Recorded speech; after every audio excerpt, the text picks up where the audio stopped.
Herkese merhaba. Sizleri mini minnacık, sevimli bir kızla tanıştırmak istiyorum. Adımız Afra.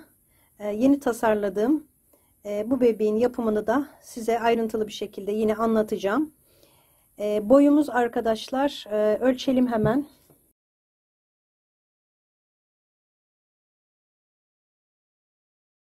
...19 santim.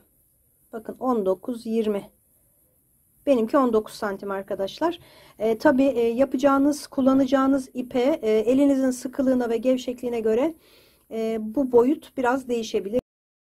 Sadece boyun kısmında, şöyle şu kadar boyun kısmında tel kullandım. Bacaklarında tel yok, zaten kısa. Böyle dümdüz örülüyor arkadaşlar. Ayrıyeten ayakkabı örmüyoruz. Elbisesini de sadece etek kısmını sonradan örüyoruz. Hırkası çıkabiliyor üzerinden. Peruğumuz çok tatlı oldu. Yine farklı bir çalışma size göstereceğim, peruk çalışması. Bebeğimi örerken çapraz sık iğne kullandım. Bakın, çapraz sık iğne, yani düz sık iğne değil. İstediğiniz şekilde örebilirsiniz. Normal sık iğne olarak da yapabilirsiniz. Benim yaptığım gibi, göstereceğim gibi bakın çapraz sık iğne şeklinde de örebilirsiniz. Böyle olunca görüntüsü biraz daha farklı ve bebeğimiz biraz daha sıkı oluyor arkadaşlar. Araların açılması daha az oluyor. Açılmıyor araları. Tabii ki yine bebeği sıkı örüyoruz. Gevşek örmüyoruz. Şimdi malzemelerime bir göz atalım. Hangi malzemeleri, ipleri kullandım? 4 rengimiz var. Ten rengi Alize Cotton Gold, yine 401 numara. Ben bu tonu seviyorum arkadaşlar. İstediğiniz marka ip kullanabilirsiniz. Ben bunları kullandım.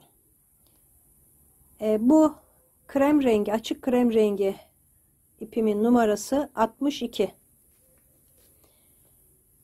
Sarı rengim arkadaşlar. Daha önce Barbie bebeğin saçında kullanmıştım. Bunu saç olarak yapacağım. 187 numara. Sizinle ördüğümde sarı saçı yapacağım arkadaşlar. Saçını sarı yapacağım. Hırkasını ve ayakkabılarını mor yapacağım. İçindeki elbisesini de bu renk yapacağım. İsterseniz arkadaşlar bu renkte kullanabilirsiniz. Yani bu renkleri de tercih edebilirsiniz. İstediğiniz rengi kullanmanız tabii sizin zevkinize kalmış. Ben fikir amaçlı iki ayrı renkte yapmış olacağım size. Bu bebeğimin saç rengi 493 Alize Cotton Gold, koyu sarı 216, bu renkte krem rengi 394.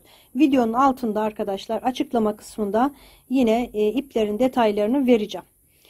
Şimdi gövdesinde, kafasında, her yerinde 2 milim tığ kullanıyorum. Saç hariç diğer bütün bölümlerinde 2 milim tığ kullanacağız. Saçında, peruğunda 2,5 milim tığ kullanacağım. Sadece peruk kısmında ve tokalarında 2,5 milim kullandım. Diğer yerleri 2 milim. Göz olarak yine 10 milim güvenli göz kullanıyorum. Şöyle elektrik teli arkadaşlar, boyun için kullandım. 2 kat kullanacağım. 20 santim uzunluğunda bir tele ihtiyacımız var. Bunu böyle ikiye katlayacağım ve boyunda kullanacağım. Başka bacaklarında falan, kollarında tel yok.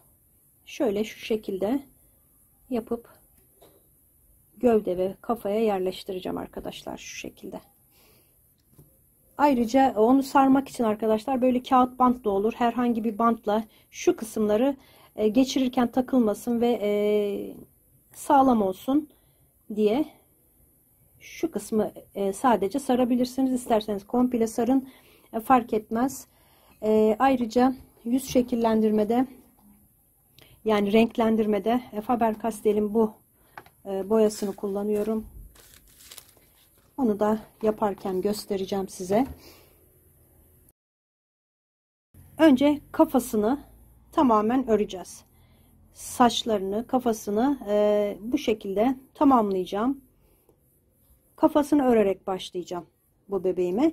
Daha sonra da gövdesini ve bacaklarını öreceğiz. 2 bölümde paylaşmayı düşünüyorum. 2 bölüme sığacak sanırım. Şimdi kafasını örerek Afra bebeğimin yapılışına başlıyorum. Kanalıma abone değilseniz arkadaşlar abone olmayı da unutmayın. Yorum ve beğenilerinizle de destek verirseniz ayrıca beni çok mutlu etmiş olursunuz. Şimdi hemen başlayalım. Ten rengi ipimi aldım. 2 milim kullanıyorum tığ olarak. Şimdi sihirli halka yapıyorum arkadaşlar. Sihirli halkayı şöyle tutuyoruz. Bazı arkadaşlar sihirli halkayı yapamadığını söylüyor. Çok kolay arkadaşlar. Şöyle çeviriyorum, bakın. Çeviriyorum. Buradan bu şekilde alıp bir tane zincir çekiyorum. Sihirli halkam hazır. Şimdi ters sık iğne, çapraz sık iğne yapacağımızı söylemiştim. Batıyorum.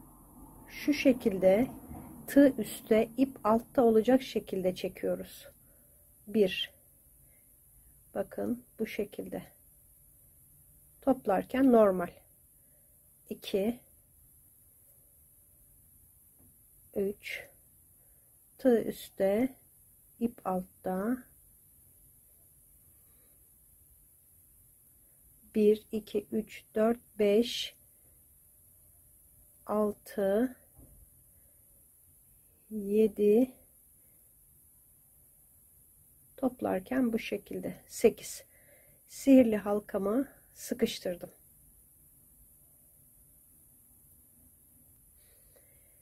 Şöyle kullandığım iplerin 2 katını arkadaşlar işaret ipi olarak kullanıyorum.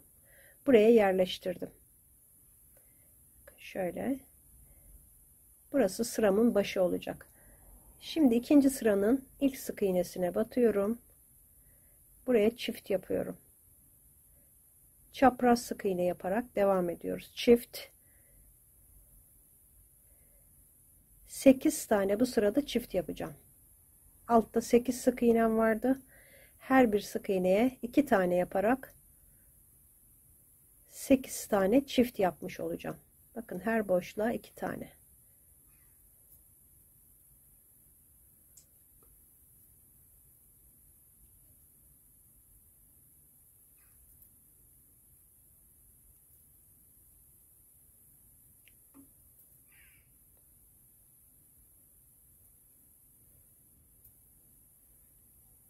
Bakın işaretim bu sık iğnenin içinde. Yani bir sık iğnem daha kaldı. Oraya da çift yapıyorum. 8 tane çift yaptım. İkinci sıramın sonunda sayım 16'ya çıktı. Üçüncü sırada bir tane ördüm. İkincisine, yanındakine çift yapıyorum. Bir tek, bir çift. Tek örüyorum bir tane. Sıradaki sık iğnenin içine çift yapıyorum.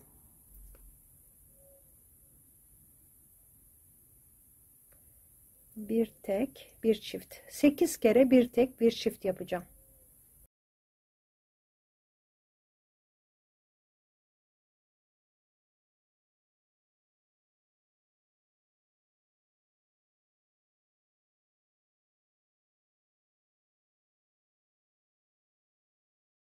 Son arttırmamı yapıyorum. Bir tek,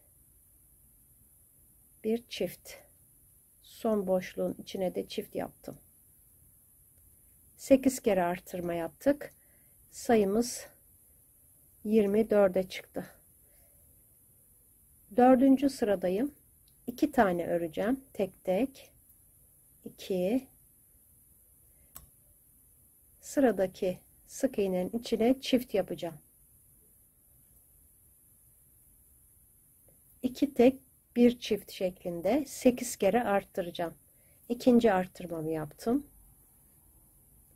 6 kere daha 2 tek, bir çift yapacağım. Arttırmamı tamamlayacağım. Sihirli halkayı güzelce sıkıştırın arkadaşlar. Şu ipi böyle sıkıştıralım. Ortadaki delik kapansın.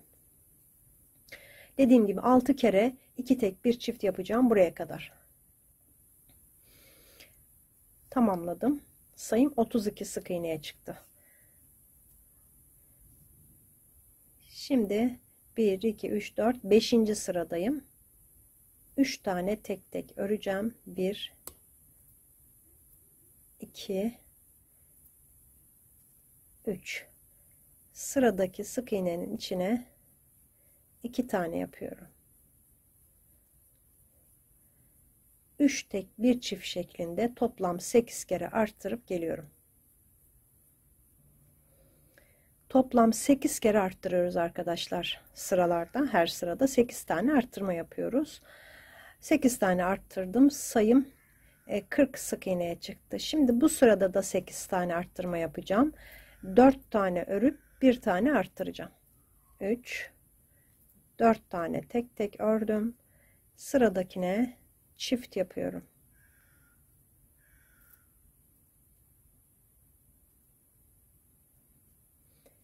7 tane daha 4 tek bir çift yapıp geleceğim. 8 kere arttırma yaptım. Bakın arkadaşlar, son arttırmamı yaptım. İşaret ipim sıradaki sık iğnenin içinde. Buna dikkat edin arkadaşlar. Ve şimdi buraya takıyorum. Yani işaretin olduğu sık iğneye batmıyoruz sıranın sonunda. O sık iğne şimdiki sıramızın ilk sık iğnesi oluyor.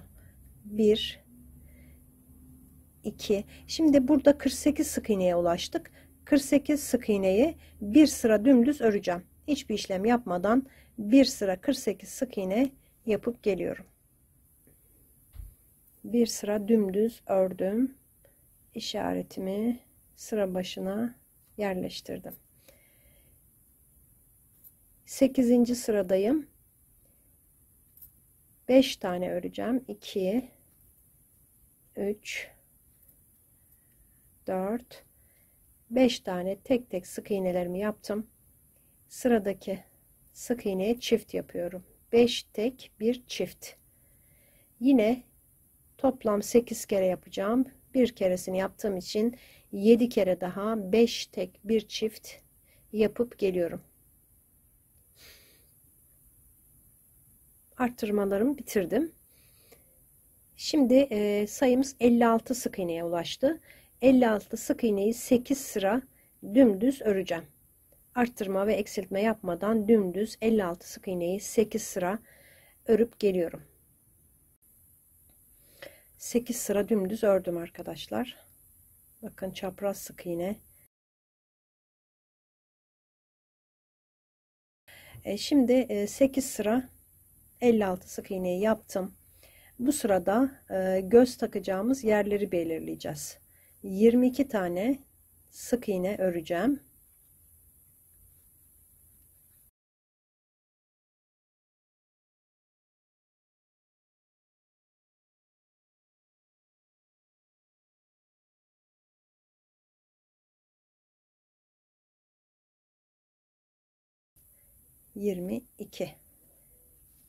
Şimdi burada bir tane zincir çekiyorum.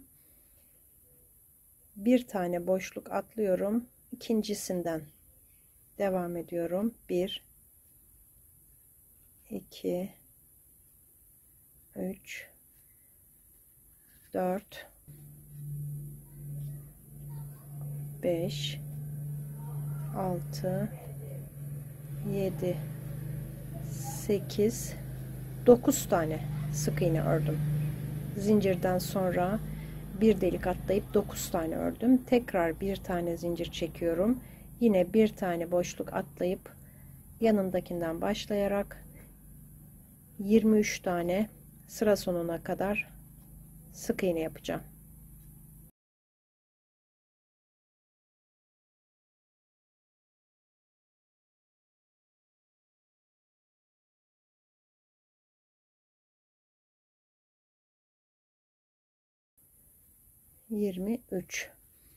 Sayımız değişmedi arkadaşlar.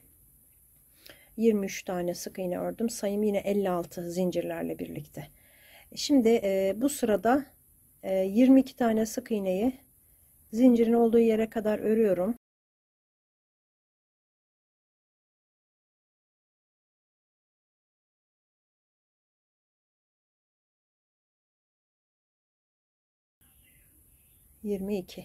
Bakın, zincirin olduğu yere geldim. İçine batıyorum. Bir tane sık iğne yapıyorum. Yanından yine devam ediyorum. 9 tane sık iğnemiz var burada. 2 3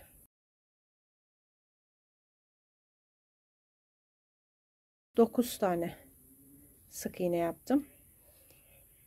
Zincirin içine yine bir tane sık iğne yapıyorum ve sıra sonuna kadar kalan 23 sık iğnemi tek tek örerek bu sıramı tamamlayacağım.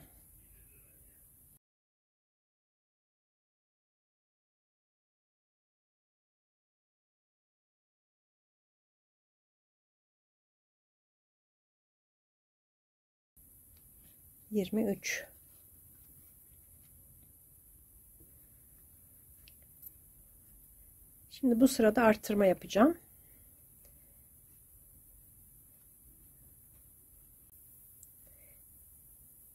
Bir, iki, 3, 18 tane öreceğim. 4, 5, 6, 7,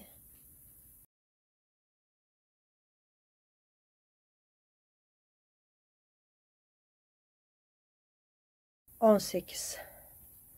18 tane ördükten sonra sıradaki sık iğnenin içine çift yapıyorum. Yani 2 tane batıyorum.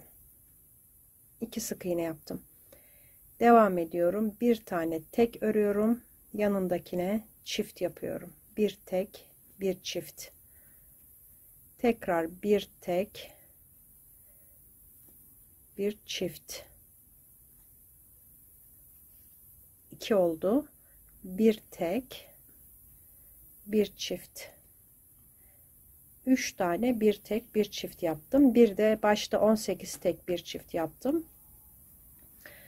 Şimdi burada düz 5 tane örüyorum tek tek. 2 3 4 5 5 tane ördüm. Çift yapıyorum. 5 tek, bir çift. 5 burada kalsın arkadaşlar. Çift yaptım. Bir sık iğne yapıyorum. Tekrar çift yapıyorum. Bir sık iğne yapıyorum. Çift yaptım. Yanına bir sık iğne. Çift bir sık iğneyi 4 kere yapıyorum. Çift yanına bir sık iğne. Bakın 5 tane burada yaptıktan sonra çift bir sık iğne, çift bir sık iğne, çift bir sık iğne, çift bir sık iğne. 4 kere bunu yaptık. Şimdi sıra sonuna kadar öreceğim. 18 tane sık iğnem var yine.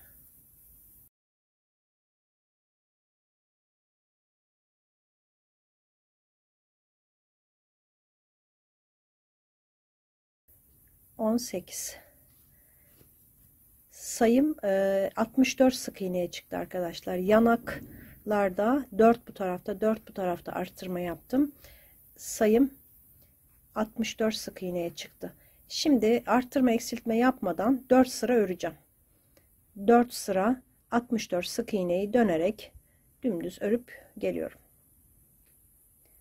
4 sıra ördüm arkadaşlar arttırmalardan sonra.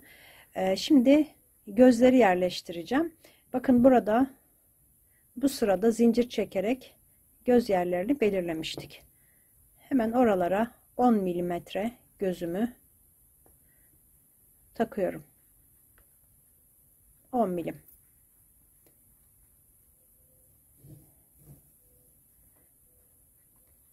Aparatlarını da takıyorum. Bazen bu aparatlar arkadaşlar bakın çok sıkı olmuyor. Bu mesela benim öyle oldu. Eğer çok sıkışmadıysa yani aslında fena değil. Bakın çıkmıyor.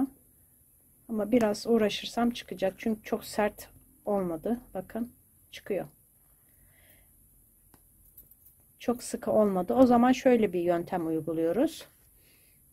Gözleri mühürleyeceğim arkadaşlar. Yani arkasını yakacağım. Şöyle çakmağı alıyorum.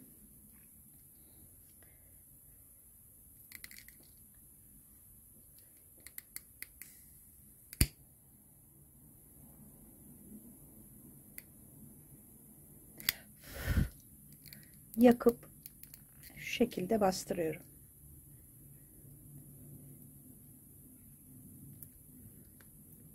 Biraz daha tam sıkışsın arkadaşlar. Şurası iyice yanaşsın.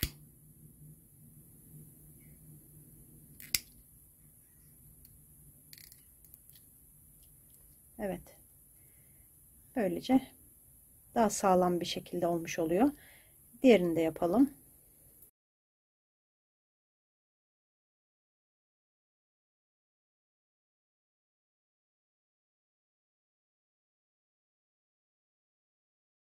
Arttırmalarım bitti arkadaşlar. Eksiltmelere başlayacağım. Bu sırada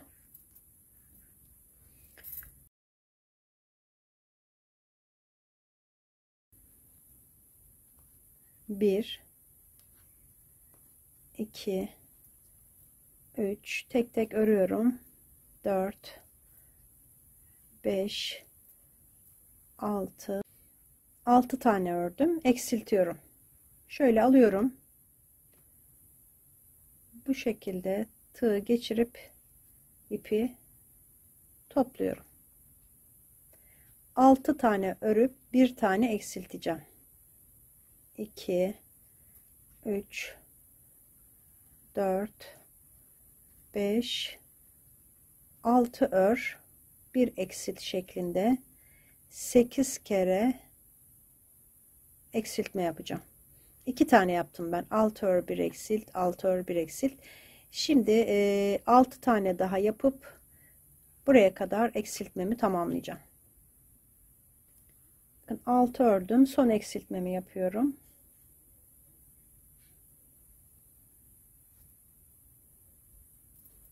Eksilttim. 8 kere 6 ör, bir eksilt yaptım. Bakın işaretimin olduğu sık iğneyi örmüyoruz arkadaşlar.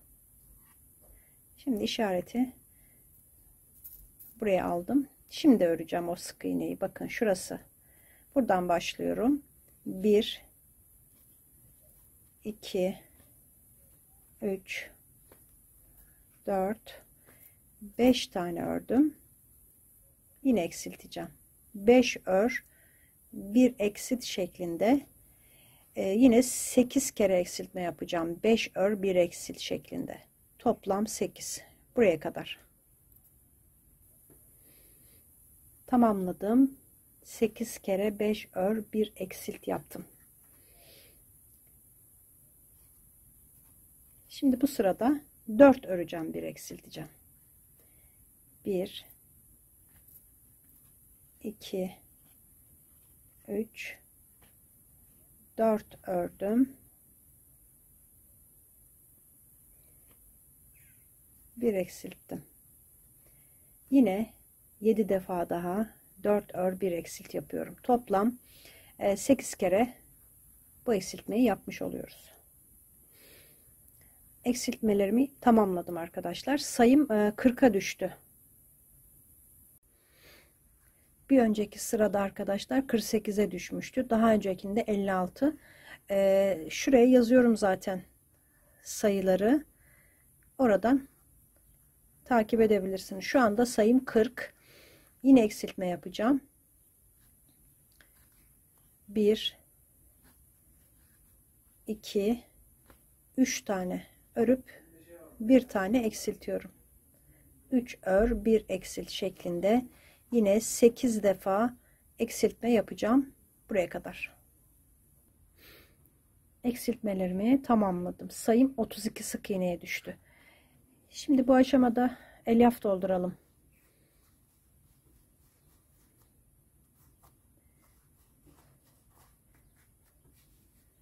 Sıkı dolduruyorum arkadaşlar. Gevşek doldurursak kafanın formu tam olmaz. İstediğimiz şekli veremeyiz. Çok aşırı taş gibi yapmayın. Yüz şekillendirmeden sonra da dolduracağız.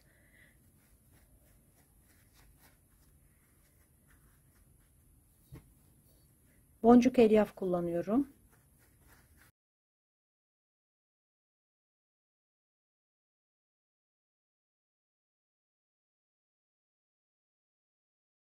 Daha sonra şu kısımlara, yanak kısımlarına daha da ilave edeceğim.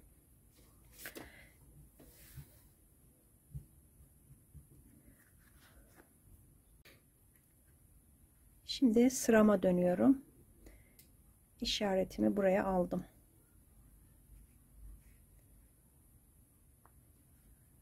Bu sırada 2 tane örüp bir tane eksilteceğim. 2 ördüm. Eksiltiyorum.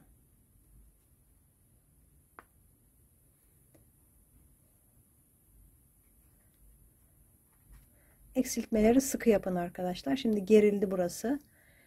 2 ör 1 eksilti. Yine 8 kere yapacağım. 2 ör 1 eksilt. 6 kere daha buraya kadar toplam 8 kere eksilteceğim. 8 kere eksilttim. Sayım 24'e düştü. Şimdi bir ör bir eksilt yapacağım 8 defa. Bir ör bir eksilt. 8 defa bunu yapacağım. Bir ör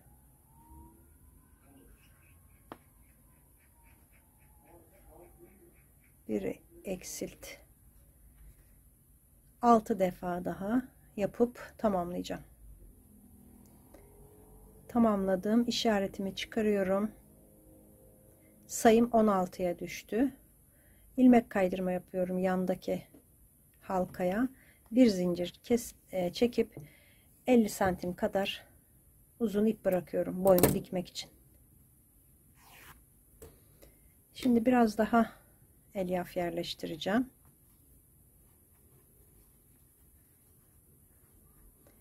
Şu kısımlara, her yerine arkadaşlar.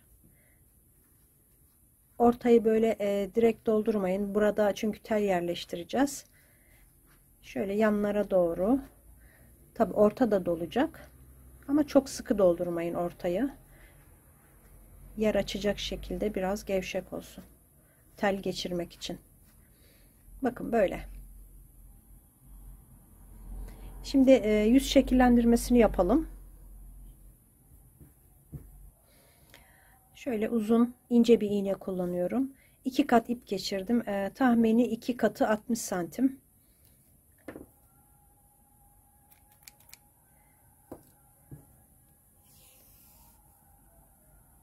Bakın 4 kat yaptığımda bu kadar arkadaşlar. Şimdi şunu şöyle, engel olmasın bana. Şimdi arkadaşlar yüzünü şekillendireceğiz. Bakın fark bu. Şimdi şuradan boş bir yerden iğnemi geçirdim. Gözün yan tarafına çıkabildiğim kadar en yakının arkadaşlar dibine çıkıyorum. Bakın. Burada biraz ip bırakacağım. Şimdi şuraya yine dibine gözün yarısından itibaren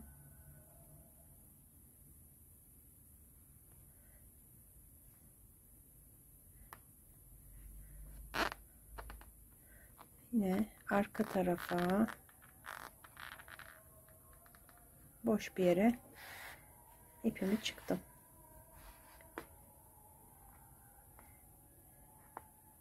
Şöyle gözün altına geçirelim. Ve şuradan aynı yere batıp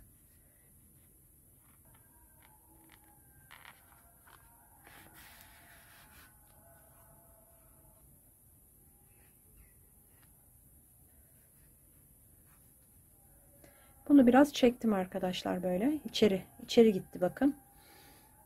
Şimdi şuradan üstten dolandırıyorum bu kez ipi.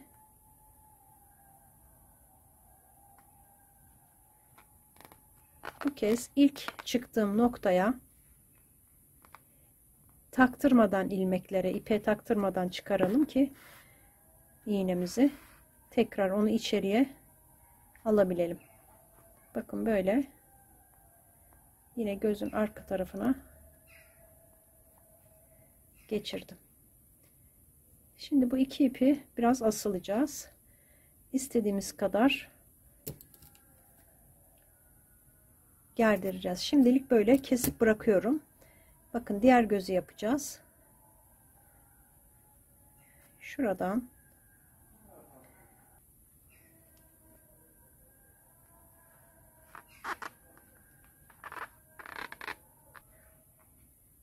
bu tarafa çıktım. Yine biraz ip bıraktım. Gözün altından geçirip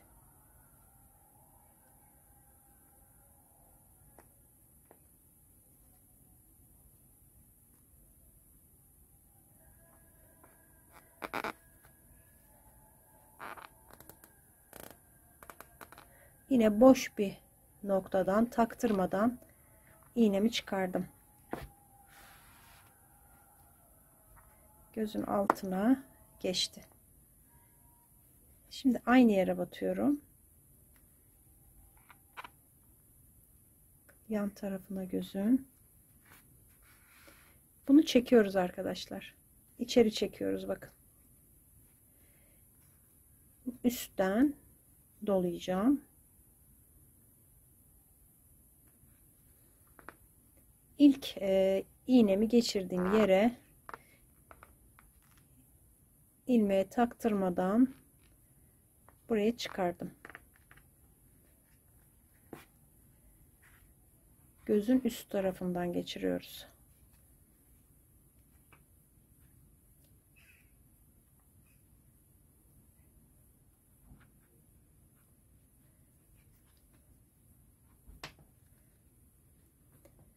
Şimdi bunu da keselim.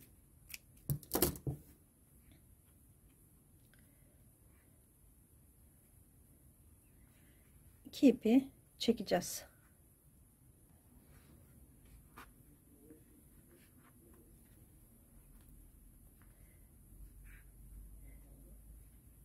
Diğer iki ipi de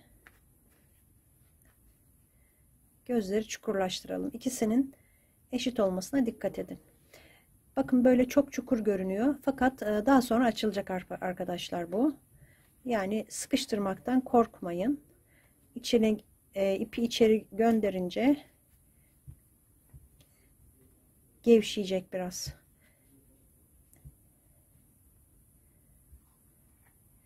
Bakıyorum.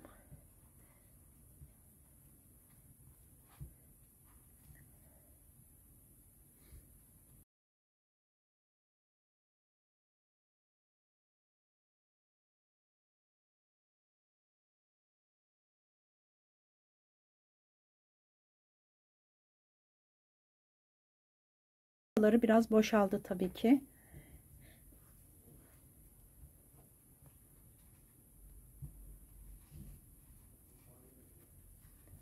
Şuradan arkaya biraz ilave edeceğim.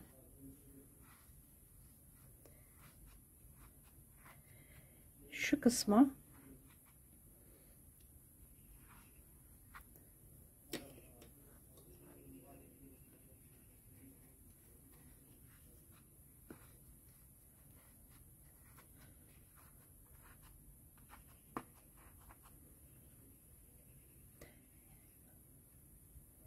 şimdi şu ağız kısmını şekillendireceğim. Şimdi şuradan bakın gözün altından sayıyorum. Şu arttırma yaptığım sıra 1, 2, 3, 4, 5 sıra altına 5 sık iğne ara vererek ağzı yapacağım. Şöyle çıkaralım. Burası ortalanacak arkadaşlar. 1, 2, 3, 4, 5. Bakın böyle. Şöyle göstereyim. Buradan itibaren 1, 2, 3, 4, 5 sıra altına şuradan bakın bir sık iğne yanından buraya batırdım ilk iğnemi. Sonra 1, 2, 3, 4, 5 tane sık iğne sayıyorum. Dibine yine iğnemi geçirdim. Şimdi tek kat bir iplik taktım. Çok uzun olmayan. Şimdi şuradan gireceğim arkadaşlar. Kafanın tepesine yakın bir yerden ağzının kenarına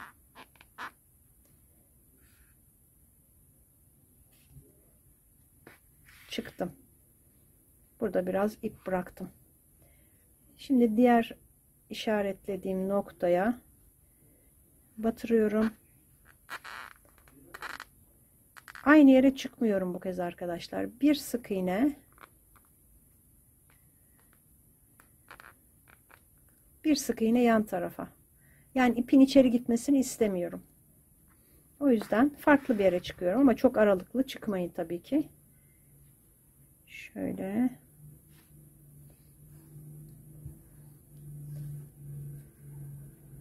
Şimdi bakın.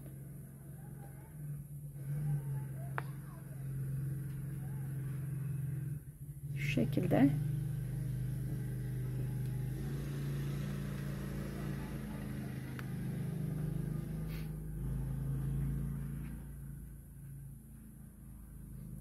Böyle olacak arkadaşlar.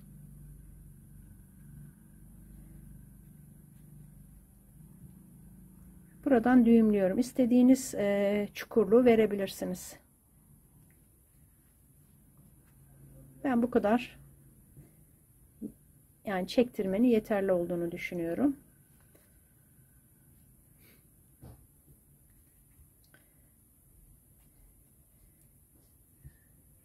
Burada düğüm attım.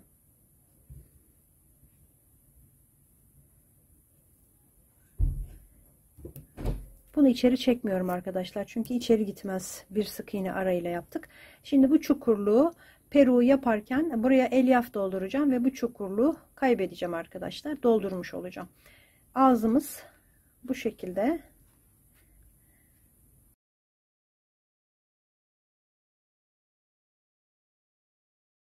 Şimdi etamin iğnesi kullanacağım. Burununu yapacağım.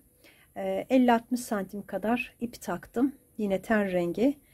Nereye çıkacağız arkadaşlar? 3 sık iğne ara vereceğim. Bakın buraya ortalayarak şu kısma. Yani şu sıranın arttırma sırasının altına ortalayarak. Burada 2 sık iğne kaldı. Burada da 2 sık iğne kaldı. Şimdi şöyle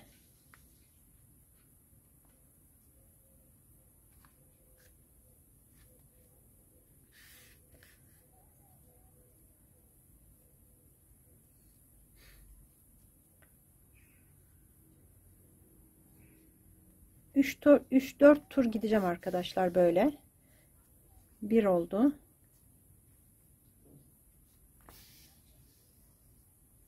2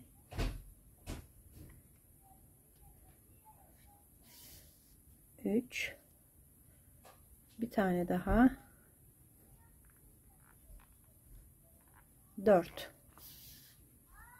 4 kere geçirdim. Şu ipi de çekerek, isterseniz böyle kalabilir arkadaşlar ama tabii ki böyle sarınca çok daha güzel oluyor. Önceden böyle yapıyorduk arkadaşlar. Böyle de olabiliyor yani tek sarma işlemi yapmadan. Şimdi şöyle aradan geçiriyorum.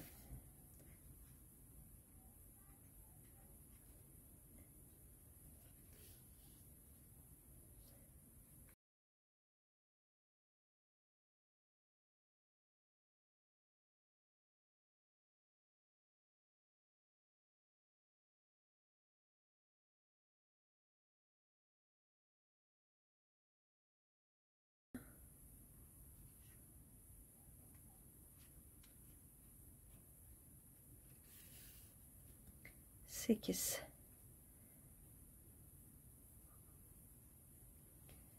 8 kere geçirdim. Şimdi şuraya batıp boyun kısmına çıkıyorum.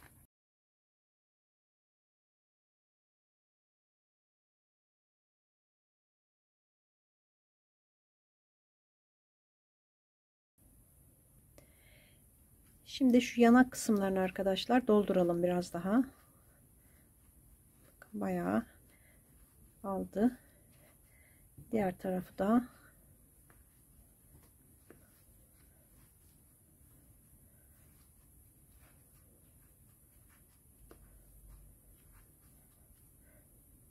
Böyle. Arka kısmı da ilave ediyorum. Sadece yanaklarına değil, şuralara.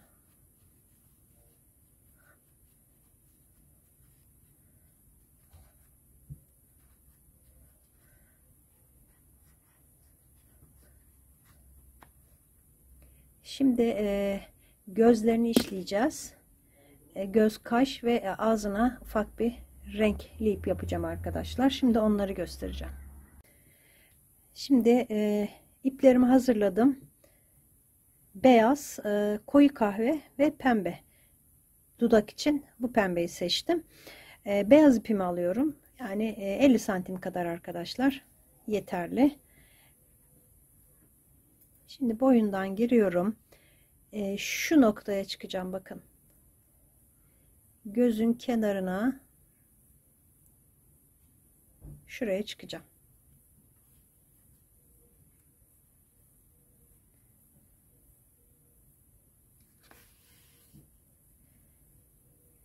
Şimdi burada ipimi şöyle döndürüyorum arkadaşlar. Böyle iki elimle döndürüyorum. Vuruyorum yani şu ipi.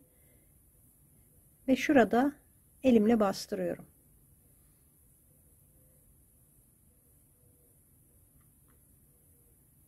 Şuradan 2 sıra üstüne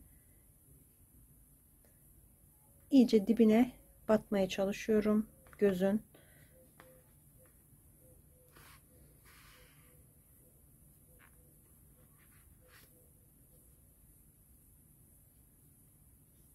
Böyle.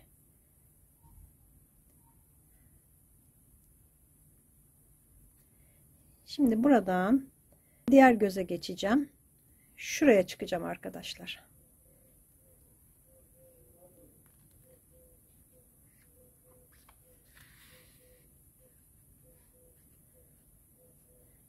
Yine ipimi şu şekilde biraz döndürüyorum. Şuradan parmağımla basıp nereye çıkacağımı göstereceğim arkadaşlar. Şuraya 2 sıra üstte yine.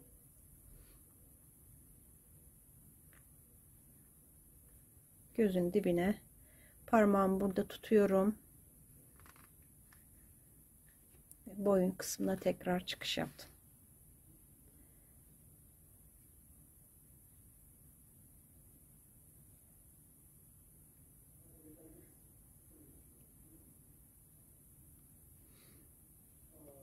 Şimdi ipi burada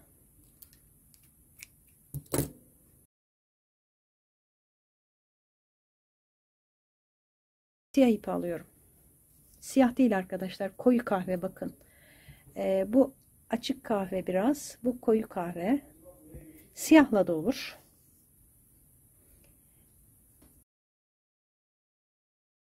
Şuraya çıkacağım.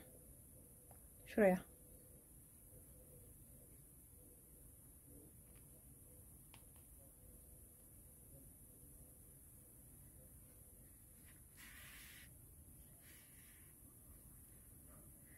Burada biraz uzun bırakalım ipi. Ve şu beyazın, bakın, beyazı battığım yere batıp bu göze geçeceğim ama buradan buraya geçmek zor oluyor arkadaşlar. Ben boyuna geçiyorum yine. Beyazda da öyle yaptım. Böyle. Bu kadar. Şimdi buradan yine diğer göze çıkıyorum. Beyazı bak, şurada beyaz, bakın şuraya çıkacağım, beyazı geçirdiğim noktaya.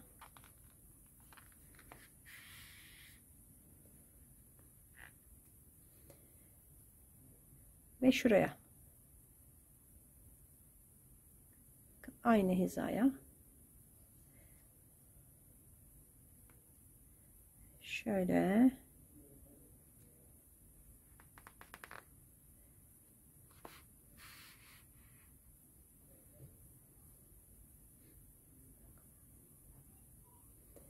Şimdi burada ipimin tek katını alıyorum. Burada 4 katlı bir ip. Alize Cotton Gold. Çok esnetmeden tek katını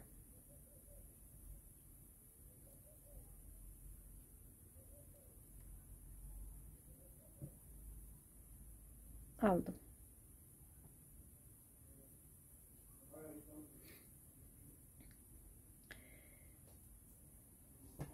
Şimdi gözün şurasına çıkacağım arkadaşlar. Çok küçük, bu tarafı yapalım önce. Çok küçük kirpik yapıyorum.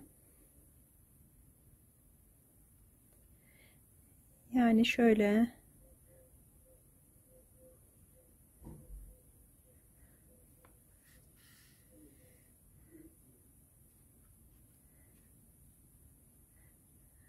Bakın buraya. Sonra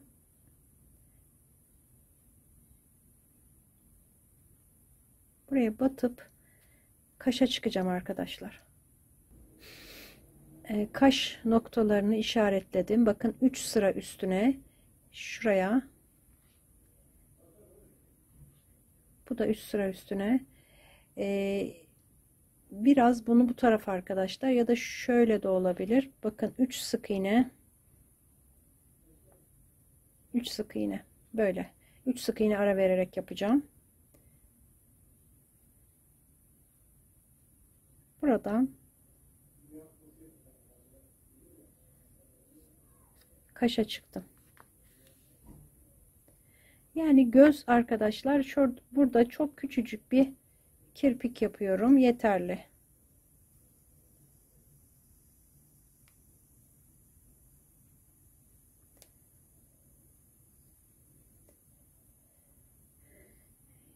Bir, iki, üç sık iğne ara veriyorum. Şuraya. Şimdi buradan diğer kaşa geçeceğim.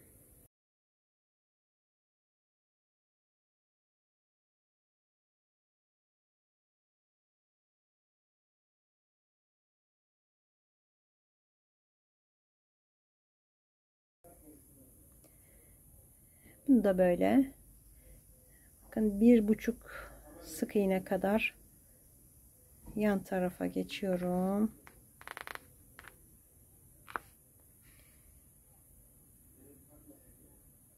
Evet. Şuralara da yapabilirim arkadaşlar. Şu alt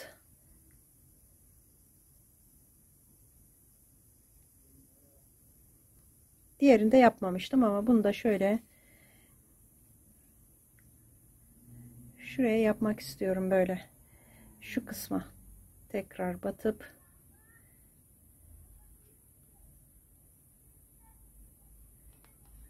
aynı olmasına dikkat edelim.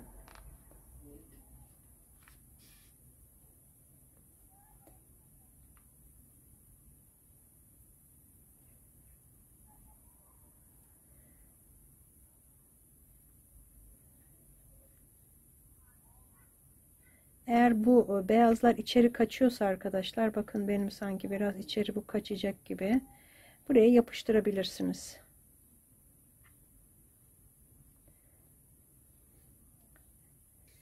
Şu noktaya battım.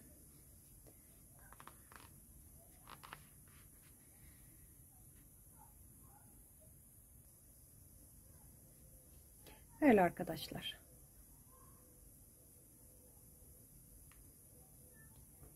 İplerini de düğümleyeyim burada.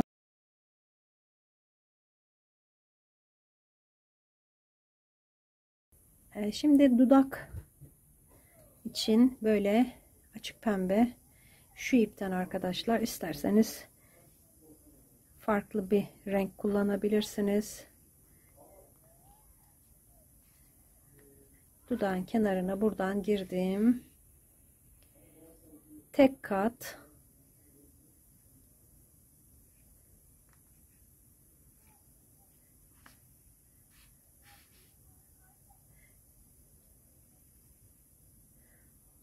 Bakın burada aynı iple yaptım ama dudağını biraz renklendirdim arkadaşlar. Yüz renklendirme yaparken.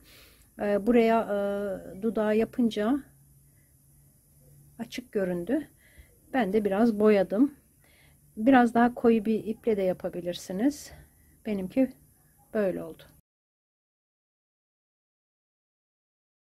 Peruğuna geçelim.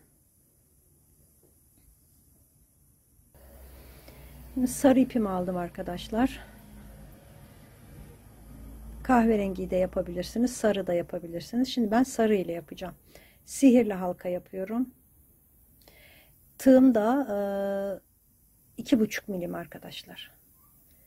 Perukta 2,5 milim tığ kullanacağım. Sihirli halkamı yaptım, bir zincir çektim. Şimdi yine çapraz sık iğne şeklinde örüyorum. 2 3 4 5 6 tane sık iğne yaptım. Sihirli halkamı sıkıştırdım. İşareti taktım. İlk sık iğnemin içine batıyorum. Çift yapıyorum. 6 tane çift yapacağız. Rutin amigurumi'de yaptığımız her sırada 6 artış yaparak peruğumuzun üst kısmını yapacağım. Şimdi arkadaşlar şöyle burada 6 tane çift yapıyorum bu sırada. Yani her birine 2 tane yapıyorum.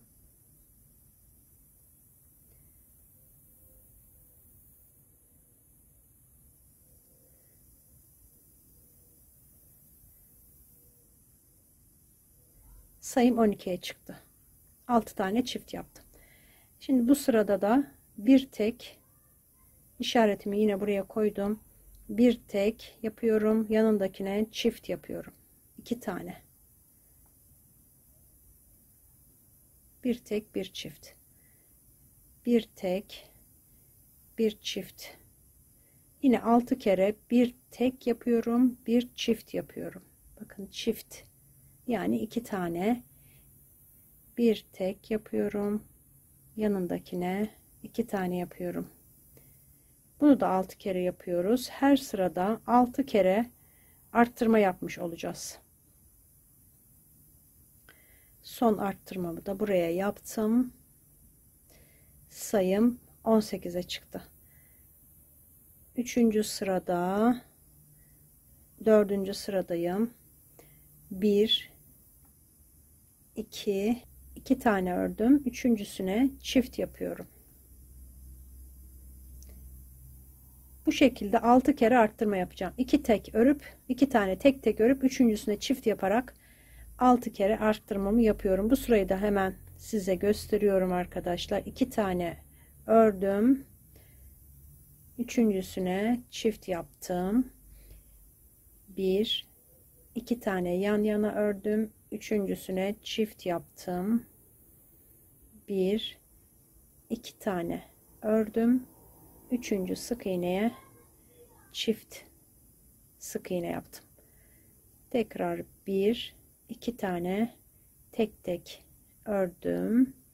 Son sık iğnenin içine çift yaptım.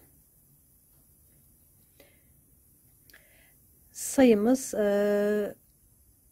6 12 18 24. 2 tek bir çift yaptım en son. 24 sık iğneye çıktı sayım. Şimdi bu sırada 3 tek bir çift yapacağım. 2 3 tek bir çift. Toplam 6 defa bu arttırmayı yapacağız. 3 tek bir çift şeklinde 5 tane daha yapacağım, tamamlayacağım. Tamamladım. Sayım 30'a çıktı. Şimdi bu sırada da 4 tane tek tek öreceğim. 3 4 ve sıradakine çift yapacağım. Buraları biraz hızlı geçiyorum arkadaşlar. Çünkü bunlar hep bildiğimiz arttırma şekli. 3 tek 1 2 3 4 tek bir çift yaptım arkadaşlar. 5 kere daha 4 tek bir çift yapacağım sıranın sonuna kadar. Sıramı tamamladım. Sayım 36 sık iğneye çıktı. Şimdi 5 tane tek tek öreceğim. 2 3 4 5. Sıradakine çift yapıyorum. Aynı yere 2 tane yapıyorum. 5 tek bir çift. Toplam 6 kere arttıracağım. Tamamladım. Sayım 42 oldu. Yine arttıracağım bu sırada. 6 tek yapacağım. 3 4 5 6 tane tek tek ördüm. Sıradakine 2 tane sık iğne yaparak arttırdım. 6 tek bir çift, toplam 6 kere yapacağım. 6 tek bir çift 6 kere arttırma yaptım. Sayım 48'e çıktı. Son arttırma sıramı yapıyorum. 7 tek bir çift yapacağım bu sırada. 1 2 3 4 5 6 7 tane ördüm. Sıradakine çift yapıyorum. 7 tek bir çift, yine toplam 6 kere, buralarda bakın belli zaten, toplam 6 kere 7 tek bir çift yapıp geleceğim arkadaşlar. 7 tek bir çift şeklinde 6 kere arttırdım. Sayım 54 sık iğneye çıktı. Şimdi 54 sık iğneyi dümdüz öreceğiz arkadaşlar. Bakın burada da böyle burayı düz ördüm. 5 sıra 54 sık iğne yapacağız. 5 sıra dümdüz 54 sık iğne yapıp geleceğim arkadaşlar. Şimdi kahkül kısımlarını yapacağız. Şunları yapacağız arkadaşlar. Şuradan başlayarak böyle sırayla yapacağız. Yalnız önce bebeğimize giydirelim. Şöyle ters yapacağız. Peruğumuzun yüzü örgünün ters yanı olacak arkadaşlar. Şöyle. O yüzden bu içindeki ucundaki sihirli halkayı içeri çekiyorum. Sıkıştırıyorum güzelce. Ve bebeğinize giydirin arkadaşlar. Şu başlangıç yeri arkaya gelecek. Şu şekilde peruğumuzun arkası şuraya gelecek. Tam eksiltmelere başladığımız sıraya gelecek. Üst kısmı da kaştan itibaren sayıyorum. 2 4 6 sıra üste gelecek. Şuradan itibaren sayarsam kaştan itibaren 2 4 6 sıra üste denk gelecek şekilde böyle olması gerekiyor. Eğer küçük geliyorsa bir sıra daha örebilirsiniz arkadaşlar. İpinizin inceliğine göre bu boyut belki değişir ama bu iple, benim kullandığım iple bu sayılar iyi oldu. Eliniz sıkıysa bir sıra daha örebilirsiniz. Şimdi böyle ayarladıktan sonra ölçümüz tam olsun. İsterseniz düzünü çevirin, isterseniz tersi de kalabilir. Sonradan çevireceğiz. Şimdi burada 7 tane zincir çekiyorum. 2 3 4 5 6 7 zincir. İkinci zincire batıyorum. İlmek kaydırma yaptım. Devamında normal sık iğne de yapabilirsiniz. Böyle çapraz sık iğne de. Devamında 5 tane sık iğne örüyorum.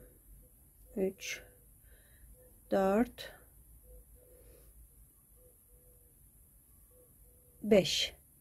Şimdi burada bir tane delik atlayacağım. İkincisine ilmek kaydırma yapıyorum. Burada bir tane daha ilmek kaydırma yapacağım. İlk ilmek kaydırmamı bir tane atlayıp yaptım. Sonra yanına bir tane daha yaptım. Şimdi 10 tane 3, 4, 5, 6, 7, 8, 9, 10 zincir çektim. İkinci zincire batıyorum yine. İlmek kaydırmamı yaptım. İkinci devamında sık iğne ile devam edeceğiz. 2 3 4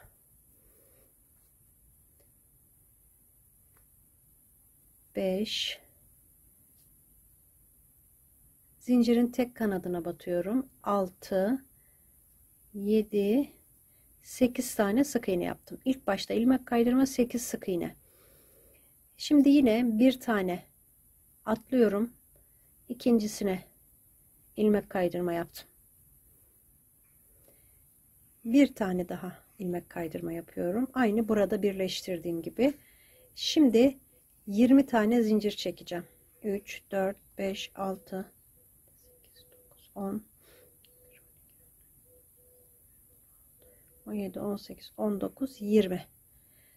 İkinci zincirden başlıyorum. Önce ilmek kaydırma yapıyorum bir tane. Sonra sık iğne yapacağım. 18 tane zincirin sonuna kadar 18 sık iğne yapacağım. Böyle buraya kadar yapıyorum. 20 tane zincir çekip sık iğnelerimi yaptım arkadaşlar. Önce ilmek kaydırma yapıyoruz. Şimdi burada bir tane atlıyorum. İlmek kaydırma yapıyorum. İkinci ilmek kaydırmamı yapmayacağım. Şu ikisinden sonra 2 tane ilmek kaydırma yaptık. İlkini atlayarak diğerini yanına. Bu ikisini de. Şimdi bundan sonra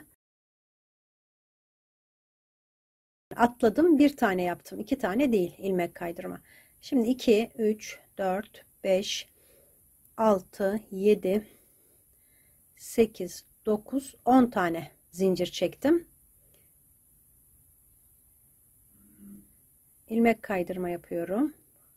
Bir tane. 8 tane sık iğne.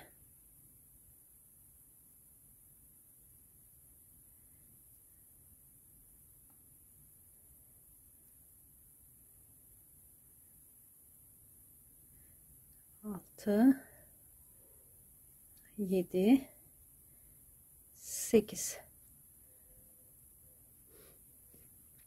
Yine bir tane atlıyorum, yanındakine ilmek kaydırma yapıyorum. 1, 2, 3, 4, 5, 6, 7, 8 zincir çektim. İlmek kaydırma yaptım. 1, 2, 3, 4, 5, 6 tane sık iğne yaptım. Zincirin sonuna kadar. Yine bir tane delik atlıyorum. Yanındakine bağlayıp ilmek kaydırmayla devam edeceğim.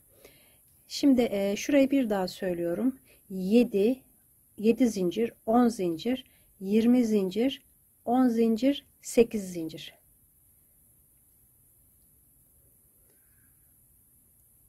Şimdi buradan itibaren ilmek kaydırma yaptık. Zincir çekiyorum. 7 tane.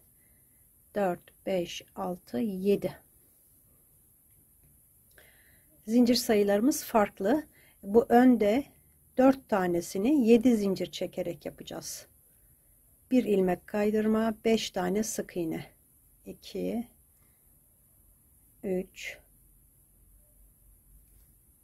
4, 5 tane sık iğne yaptım. Bir delik atlayıp yanındakine ilmek kaydırma ile birleştiriyorum. Tekrar 7 tane. 4, 5, 6, 7. Şimdi bir tane yaptık. İkincisini yapıyorum. 3, 4 tane 7 zincirli olan saç telini yapacağım. Şimdi ikincisini yapıyorum. 3 ve 4 tane yapıp geleceğim. Dördüncü, bakın 1, 2, 3, 4 tane 7 zincir çekerek yaptım. Aralarında da hep birer tane atlayıp yanındakine ilmek kaydırma yaparak birleştirdim. Şimdi sonuncuyu da bu şekilde birleştirdim. 4 tane oldu bunlar. Şimdi 1, 2, 3, 4, 5, 6, 7, 8 zincir çektim. İkinci zincirden başlayıp ilmek kaydırma bir tane, 6 tane de sık iğne yapacağım. 2, 3, 4, 5, 6. Yine bir delik atlayıp yanındakini birleştirdim. Şimdi 10 tane zincir çekiyorum. 7, 8, 9, 10. İkincisinden başlayıp ilmek kaydırma, sık iğne yaparak zinciri dolduracağım. 3, 4, 5, 6, 7, 8 tane sık iğne yaptım. Yine bir tane atlıyorum. Yanındakine ilmek kaydırarak birleştirdim. Şimdi 20 tane zincir çekeceğim. 1, 2, 3, 4,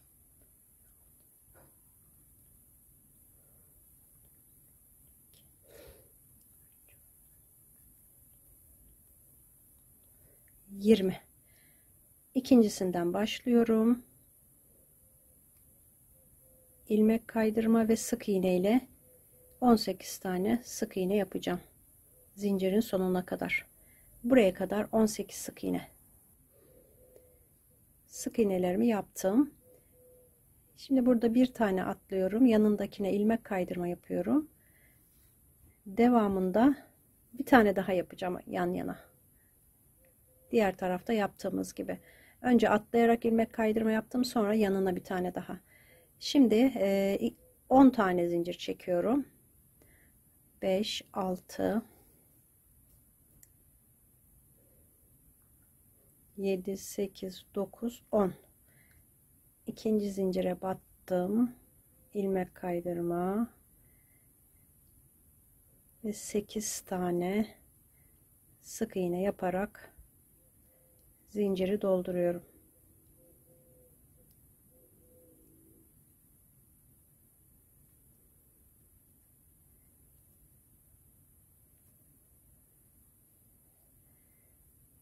Yine atlıyorum bir tane ilmek kaydırma yaptım. Bir tane daha ilmek kaydırma yanıma. Şimdi 6, 7 tane zincir çektim. Bir tane ilmek kaydırma.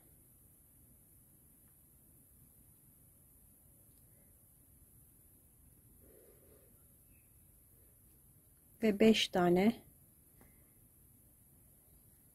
sık iğne yapıyorum. 3, 4, 5. Yine bir tane atlıyorum arkadaşlar. Yanındakine ilmek kaydırma yapıp bir tane zincir çekiyorum. İpimi biraz 60 santim kadar uzun bırakacağım. Dikmek için ip bırakıyorum. Şimdi peruğumuzu bu şekilde ters çeviriyoruz.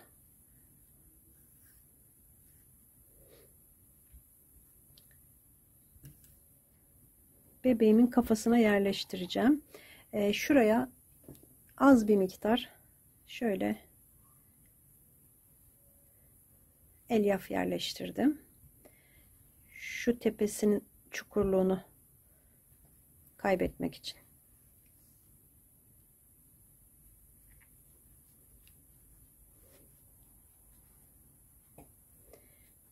Şimdi önde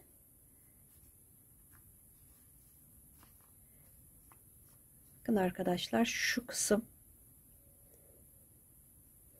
ortalayacağız. Şu uzunları baz alın. Şu şekilde. Bu da bu şekilde, bakın. Olacak şekilde iğneleyeceğim. Şuraya önce bir iğne batırdım.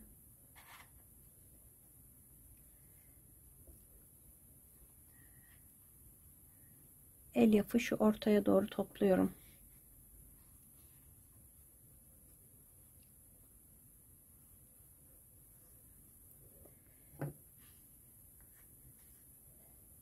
Şöyle ayarlayalım arkadaşlar, eşit olsun iki tarafı. Ve getirebildiğiniz kadar şurayı, yan tarafı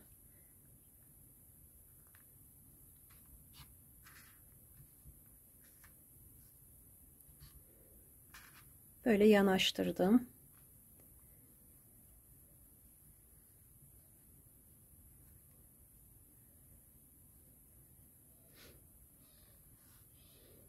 Şu kısımların iki tarafın eşit olmasına dikkat edin. Şu uzun kısımlar. Şöyle.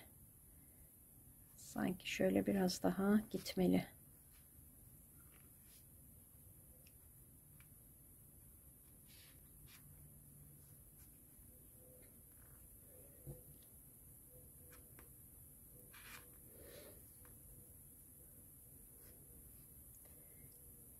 Şuradan iğneliyorum.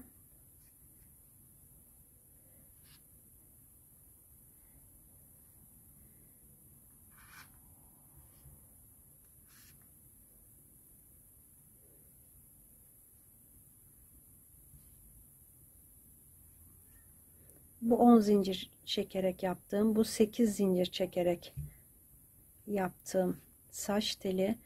Şimdi 7 zincir çekerek yaptığım saç tellerini, burada 4 tane, şu yan tarafı da yapalım arkadaşlar, diğer yanı.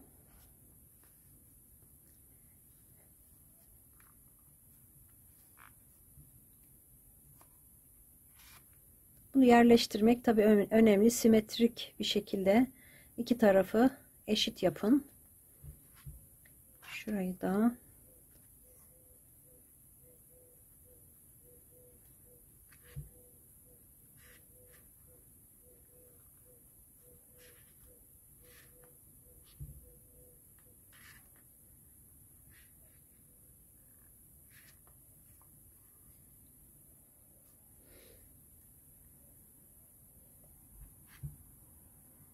on zincir çektiğim, 8 zincir çektiğim,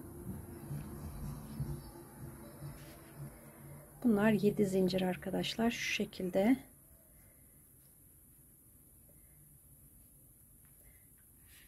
biraz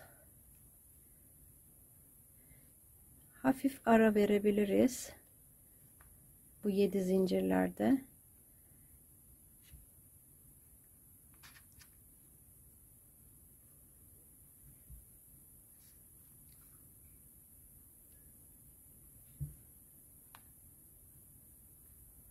Bunu iyice gerdirin arkadaşlar. Şu kaşın hizasına kadar gelsin. Bakın böyle.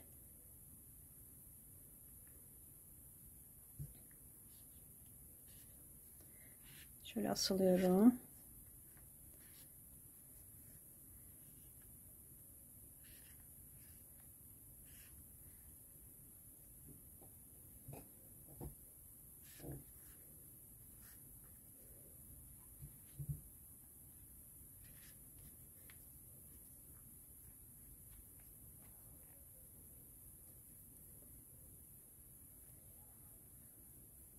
Şimdi bu bıraktığım ipe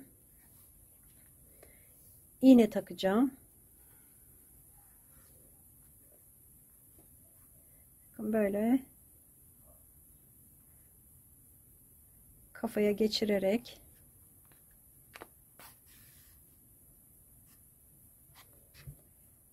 önce geriye bir sık iğne geriye batıyorum.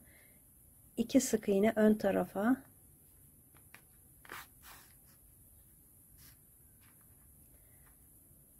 Bir sık iğne geri kafaya geçiriyorum.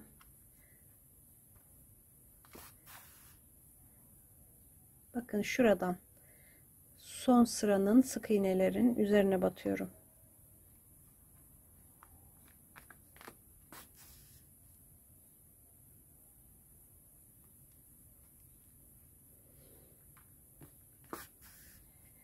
Şimdi bu şekilde böyle önce böyle buraya kadar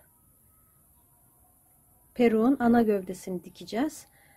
Sonra kahküllerin uçlarından tutturacağım arkadaşlar. Ben böyle tamamlayacağım, buraya kadar geleceğim. Ben buraları diktim arkadaşlar.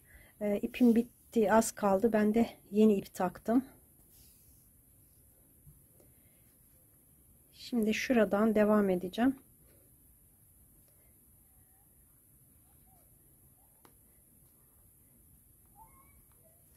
Buraya geçtim. Şöyle ucunda hemen bir sık iğne alarak oraya sabitleyeceğim. Bakın buradan bir daha gösteriyorum.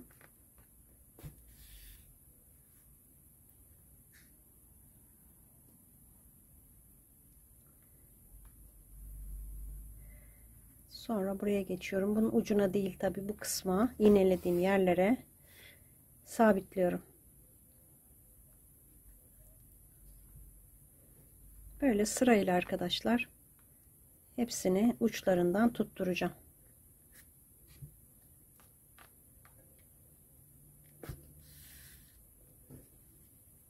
Böyle.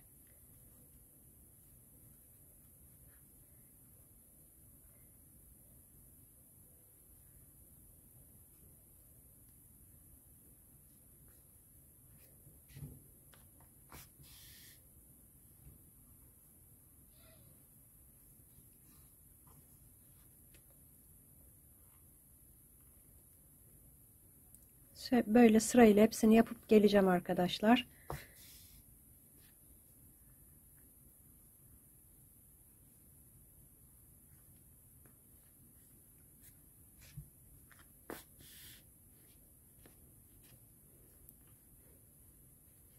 Bu şekilde buraları atlayarak buraya kadar tamamlayıp dikip geleceğim.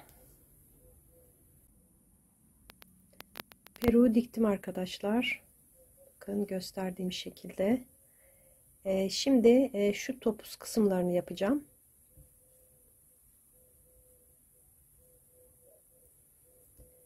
Sarı ipi yine aldım. Sihirli halka yapıyorum. Burada bir zincir çektim. Yine çapraz sık iğne şeklinde sihirli halkanın içine 6 tane 1 2 3 4 5 6 sık iğne yaptım.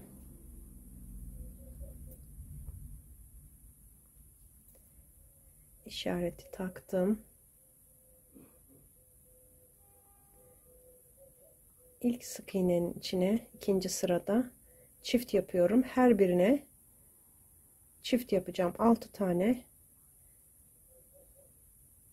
çiftim olacak.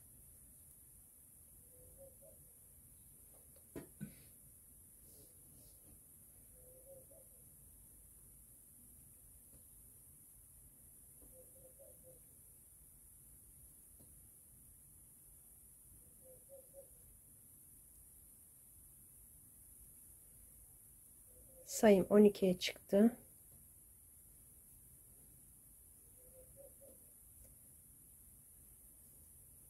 Üçüncü sırada bir tek yapıyorum, yanındakine çift. Bir tek bir çift şeklinde 6 kere arttırma yapacağım.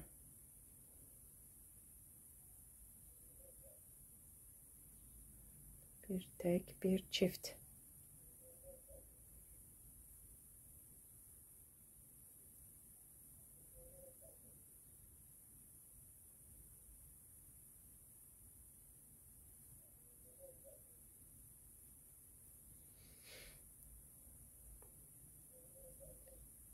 Son arttırmam bir tek bir çift.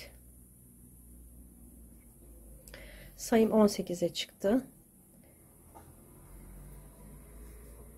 Şimdi 18 sık iğne var alt sırada. Bu sırada da arttırma yapacağım. 2 tane örüp bir tane arttıracağım.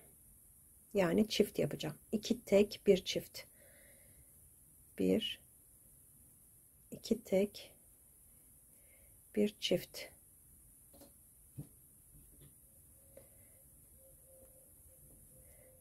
Altı kere.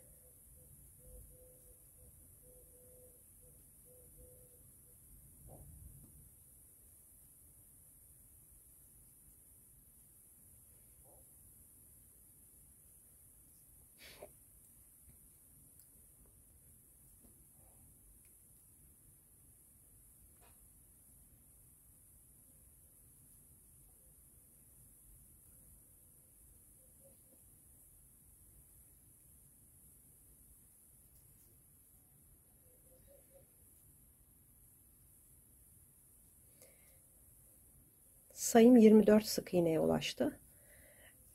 Şimdi 24 sık iğneyi 5, 6, 7, 8. sırada dahil 4 sıra 24 sık iğne olarak dümdüz öreceğim. 4 sıra. 4 sıra ördüm arkadaşlar. Şuradan bakın 1, 2, 3, 4 sıra. Böyle yine tersini çevireceğiz. Sihirli halkanın ipini böyle alıyorum. Sıkıştırdım.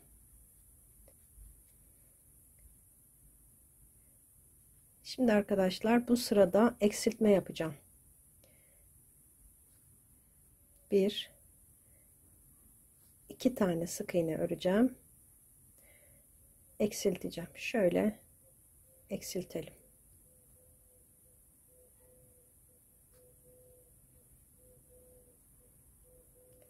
Altı kere yine 2 ör 1 eksilt yapacağım. 2 tane örüyorum. Eksilttim. Bunu 6 kere yapıyoruz. 1, 2.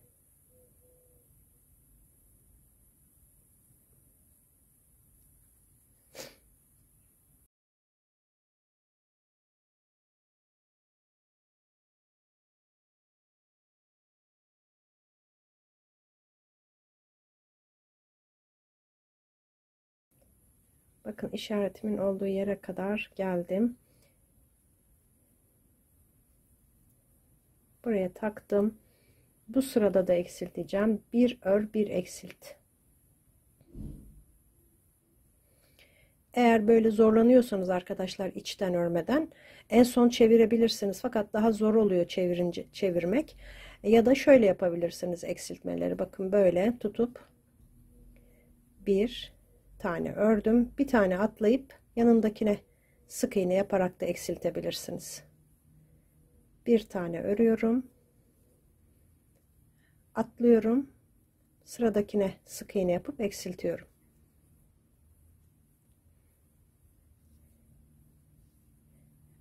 Bir tane ördüm. Bir tane atladım. Yanındakine sık iğne yaptım. Bir ördüm.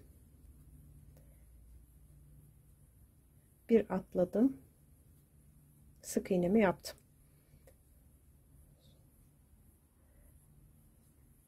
Son eksiltmemi yapıyorum. Bir tane ördüm. Bunu atlıyorum. Yanındakine sık iğne yaparak bitirdim. Yan halkaya geçip ilmek kaydırma yapıyorum. Bir tane zincir çekiyorum. Şöyle dikmek için biraz uzun ip bırakıyorum.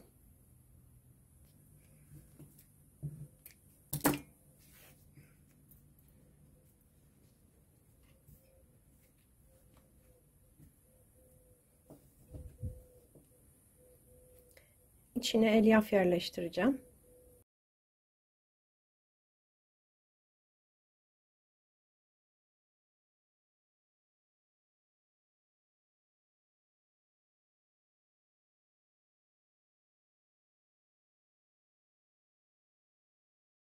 Bu toptan arkadaşlar 2 adet öreceğiz. Şöyle güzelce şekillendirelim. Şuralara dikeceğim. Şimdi aynısından bir tane daha yapın arkadaşlar. Videoyu biraz geri alarak aynısından bir adet daha örüp geliyorum ben de. 2 adet topuzu ördüm arkadaşlar. Aynı şekilde. Bakın buralara işaret koydum. Topuzları nereye yerleştireceğim hakkında size bilgi olsun arkadaşlar. Şuraya bakın. İkinci saç telinin bittiği yere 1, 2, 3 1 2 3 sık iğne ilerisine iğnemi taktım. Oraya şimdi işaret koyuyorum arkadaşlar. Daha sonra şuraya taktıktan sonra 1 2 3 sık iğne bu tarafa 1 2 3 sıra pardon sık iğne 3 sıra bu tarafa 1 2 3 sıra bu tarafa işaret koydum böyle. Sonra onu yuvarladım. Böyle yaparsanız daha düzgün olur dikim şekliniz. Ya da arkadaşlar bunu buraya şu şekilde yapıştırabilirsiniz. Silikonla ben öyle de yapabilirdim. Öyle de çok sağlam olur. Fakat size nasıl diktiğimi de göstermek açısından silikon kullanmayanlar veya elinde olmayanlar için böyle dikim aşamalarını göstermek istedim. Bu kalem uçucu bir kalem arkadaşlar. Saç kurutma makinesiyle tuttuğum zaman eğer kalıntı kalırsa rengi uçuyor. Şimdi diğer taraf da aynı şekilde. Bakın ikinci saç telinin dibine şuraya iğnemi yerleştirdim. 3 sık iğne bu tarafa, 3 sık iğne bu tarafa böyle ve yuvarladım. Şimdi ilk topuzu buraya yerleştiriyorum. İğnemi ortalıyorum.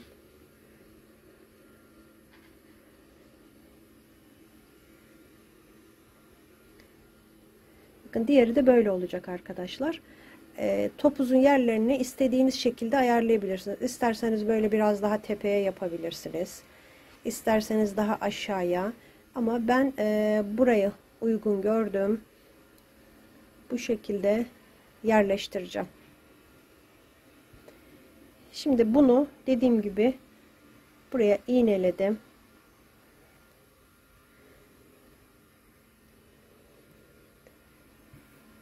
Etamin iğnesi taktım. Şimdi şöyle tepesinden bastırıyorum. Bakın şuraya buradan değil de ikinci sıradan itibaren şuradan, İsterseniz birinci sıradan da yapabilirsiniz. O zaman biraz daha ince bir dar bir birleşim olur. Sonra bu işareti yaptığım yerlerden alıyorum.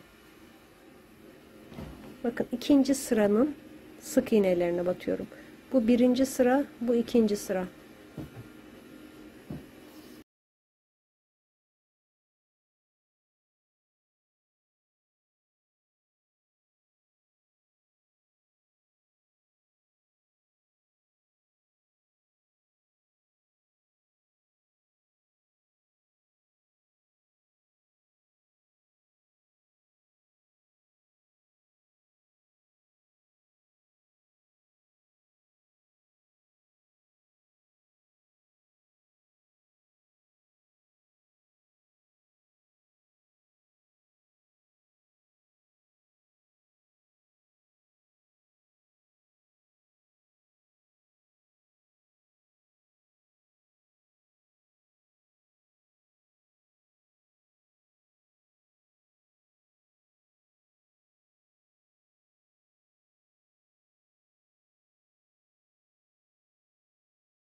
Aynı şekilde diğerini de dikeceğim.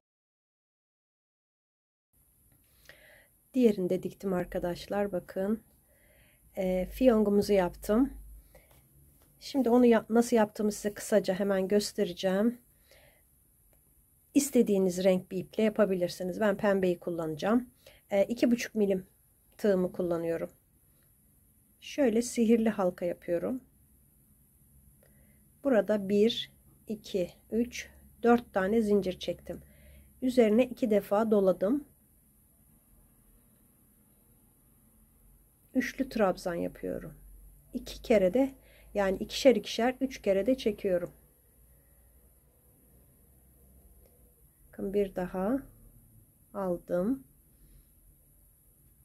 2 halkayı, 2 halkayı ve 2 halkayı. Sihirli halkanın içine batıyorum. Bundan 5 tane yapacağım.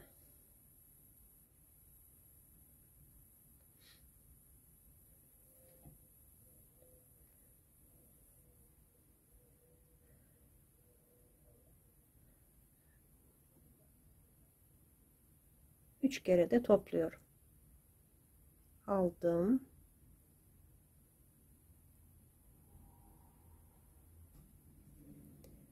İki, dört, beş tane oldu. Şimdi tekrar zincir çekiyorum. 3, 4 tane zincir.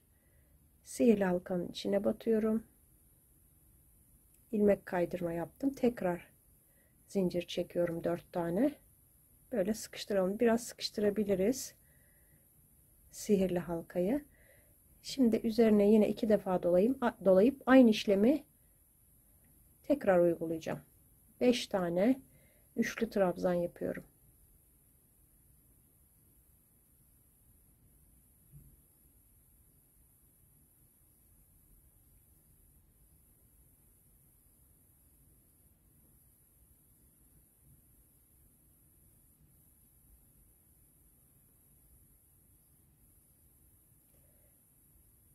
İki, dört, beş oldu.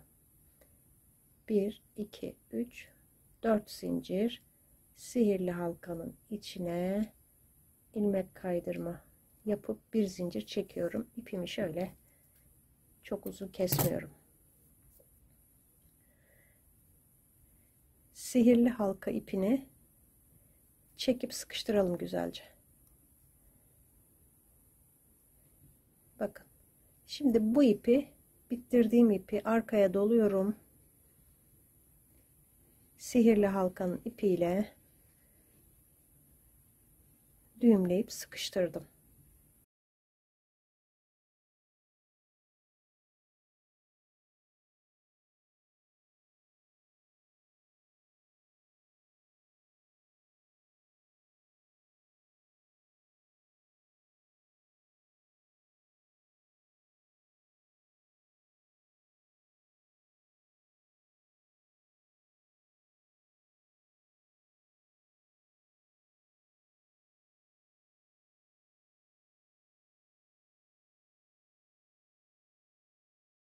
Çok şirin oldular.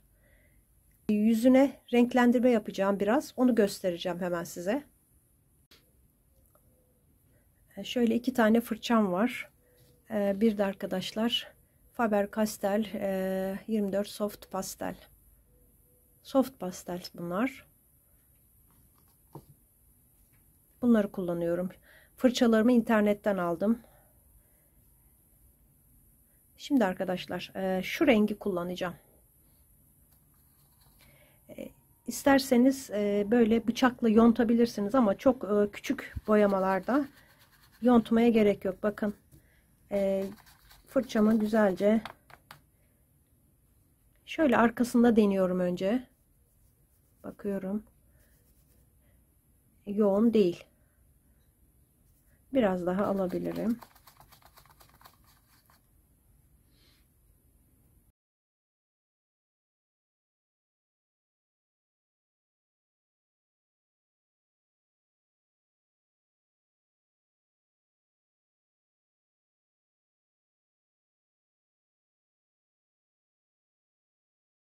Şimdi dudağı da açık pembe. Ben dudağını şu pembeyle, bakın şu biraz daha koyu bir pembe. Kırmızı gibi duruyor ama fuşya gibi bir renk şu. Onunla dudağını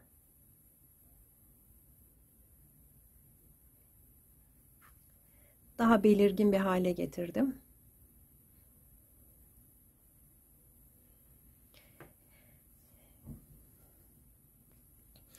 Şimdi kahverengiyi kullanacağım. Yalnız bu fırçaları temizlemeden kullanırsak farklı bir renk çıkıyor. Ben böyle bir sürü fırça almıştım arkadaşlar internetten. Hem de bayağı bir uygun.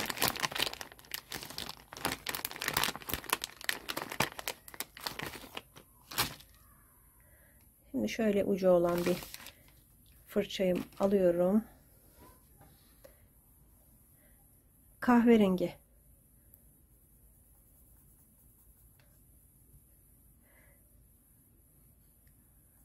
Biraz bundan, biraz da bundan karıştırıyorum. Bu çok siyah gibi.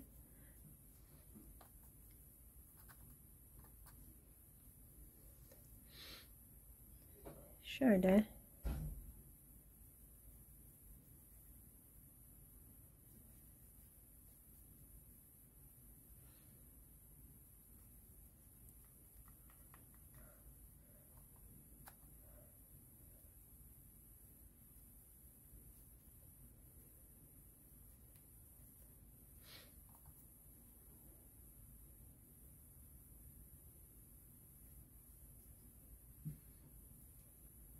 Çok fazla gerek yok arkadaşlar.